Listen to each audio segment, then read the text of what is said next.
Selamat datang di Bijak News, Kamis 26 Desember 2024 bersama saya Berlin.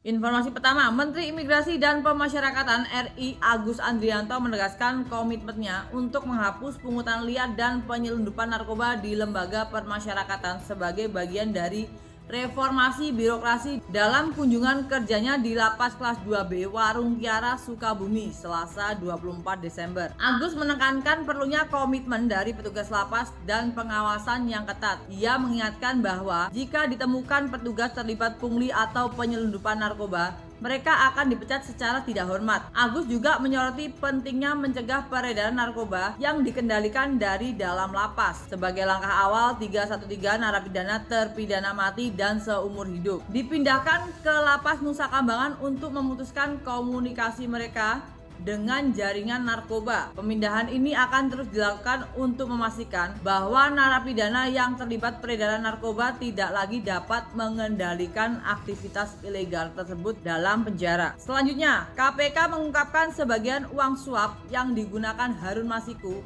untuk menyuap Wahyu Setiawan berasal dari Hasto Kristianto, Sekjen PDIP. Ketua KPK Setio Budianto menyatakan Hasto berperan aktif mengatur dan mengendalikan tersangka lain, termasuk Doni Tri Istiqomah, untuk menyerahkan suap kepada Wahyu melalui Agustiani Tio Fridelina. Kementerian Sosial dan Badan Kepegawaian Negara meluncurkan tes berbasis kecerdasan buatan AI pertama di Indonesia untuk meningkatkan kompetensi ASN penyandang disabilitas netra. Seputar ekonomi, Otoritas Jasa Keuangan menerbitkan Peraturan OJK nomor 27 tahun 2024 tentang penyelenggaraan perdagangan aset keuangan digital, termasuk aset kripto jelang peralihan pengawasan aset kripto dari Badan Pengawasan Perdagangan Berjangka Komoditi, termasuk aset kripto jelang peralihan pengawasan aset kripto dari Badan Pengawasan Perdagangan Berjangka Komoditi (Babepti)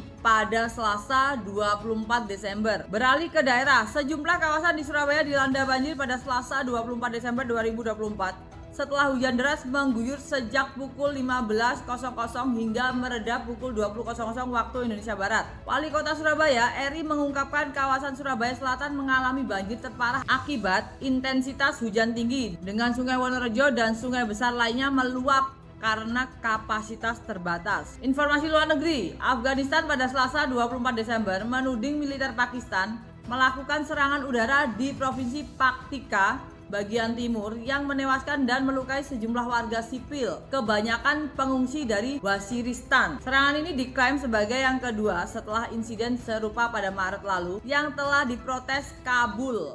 Selamat Natal dan Tahun Baru. Tuhan memberkati kita semua. Sampai bertemu lagi di informasi bijak berikutnya.